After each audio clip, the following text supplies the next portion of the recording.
Silent voice এমন একটা anime যেটা ওয়ার্ল্ডের বেস্ট অ্যানিমের মধ্যে ধরা হয়, যা সমাজের অনেক সিরিয়াস টপিক নিয়ে কথা বলে, যেমন বুলিং, সোশ্যাল এংজাইটি, রিগ্রেট, অন্যের সামনে নিজেকে ছোট করে দেখা, নিজেকে ঘৃণা করা। গল্পটি হচ্ছে সোয়া নামে একটি ছেলের, যে ছোটবেলায় তার ক্লাসমেট শোকো মিশিমিয়াকে বুলি করত, বাট সিচুয়েশন তখন বদলে যায় যখন তারা বড় হয়, তারা একে অপরকে পছন্দ করতে শুরু করে। এই গল্প নিয়ে আমাদের আজকের জাপানিজ মাস্টারপিস এ সাইলেন্ট ভয়েস।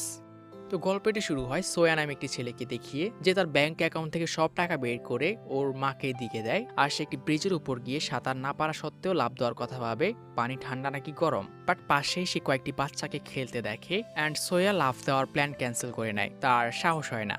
সিন শিফট হয় সোয়ার ছোটবেলায়, তার ক্লাসে একটি নতুন মেয়ে জয়েন করে, কিন্তু টিচার ওকে ওর পরিচয় দিতে বললে মেয়েটি কোনো রেসপন্স করছিল না। অ্যান্ড টিচার যখন ওর গায়ে হাত রাখে, তখন সে তার একটি নোটবুক বের করে, যেটা কথা বলার জন্য ছিল। অ্যান্ড মেয়েটি এখানে তার পরিচয় লিখেছিল, তার নাম শোকো মিশিমিয়া, অ্যান্ড সে সবার বন্ধু হতে চায়। কিন্তু সবাই অবাক হয়, কারণ মেয়েটি লিখেছিল সে ডেফ, মানে সে কানে শোনে না আর কথাও বলতে পারে না। অ্যান্ড যদি কেউ তার সাথে কথা বলতে চায়, তাহলে যাতে নোটবুকে লিখে কথা বলে। ক্লাসের কয়েকজন মেয়ে এসে মিশিমিয়ার সাথে কথা বলে, কিন্তু ওদের মধ্যে একটি মেয়ে ছিল যে ওকে উল্টাপাল্টা কথা বলে চেক করছিল যে মেয়েটি আসলে কানে শোনে কিনা। অ্যান্ড বাকি সবাই এটা নিয়ে হাসতে শুরু করে। মিশিমিয়া মেয়েটিকে লিখে জিজ্ঞেস করে সে কি বললো, অ্যান্ড ওরা কথাটিকে ঘুরিয়ে দিয়ে বলে ওর কোনো নিকনেম আছে কিনা। অ্যান্ড যখন মিশিমিয়া বলে ওর নামের আগে শোকো আছে, তো বাকিরা এখানে আমাদের মেন ক্যারেক্টার সোয়ার সাথে ওকে যোগ করে দেয়, তোমার নামের সাথে এর নামের মিল আছে। ক্লাসের সবাই মিশিমিয়ার সাথে অনেক ভালো ব্যবহার করছিল, ওরা ওকে নোট তৈরি করতে সাহায্য করে, বিকজ টিচার কি বলছে ও শুনতে পায় না। অ্যান্ড যত সম্ভব ওকে কমফোর্ট ফিল করানোর ট্রাই করে।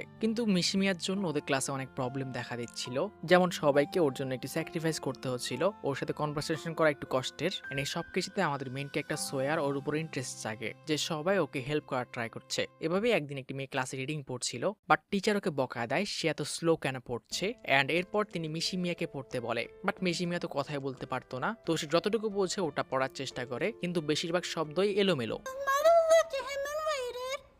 যেটার কোনো মিনিং হয় না। কিন্তু টিচার ওকে কিচ্ছু বলে না দেখে ওই মেয়েটির অনেক বিরক্ত লাগে, ওকে এত স্পেশাল ট্রিটমেন্ট কেন দেওয়া হয়। টিচার ওকে বসতে বলে আমাদের মেন ক্যারেক্টারকে পড়তে বলে, অ্যান্ড সোয়া এখানে মিশিমিয়াকে ভেঙাতে শুরু করে,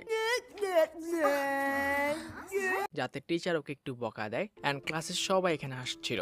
কয়েকদিনের মধ্যেই সবাই মিশিমিয়াকে ইগনোর করতে শুরু করে, ওর সাথে লিখে লিখে কথা বলা কারোরই ভালো লাগছে না, ও যেখানে যায় সবাই সরে পড়ে। এভাবে একদিন সোয়া মিশিমিয়াকে পার্কে বলে সে যাতে ওদের স্কুল থেকে চলে যায়, তাদের কারোরই ওকে ভালো লাগে না। কিন্তু মিশিমিয়া তো কানেই শুনতে পায় না, তো সে উল্টো ওকে হ্যান্ড সাইন দিয়ে বন্ধু হতে বলে, বাট এতে সোয়া আরো বিরক্ত হয়ে ওঠে।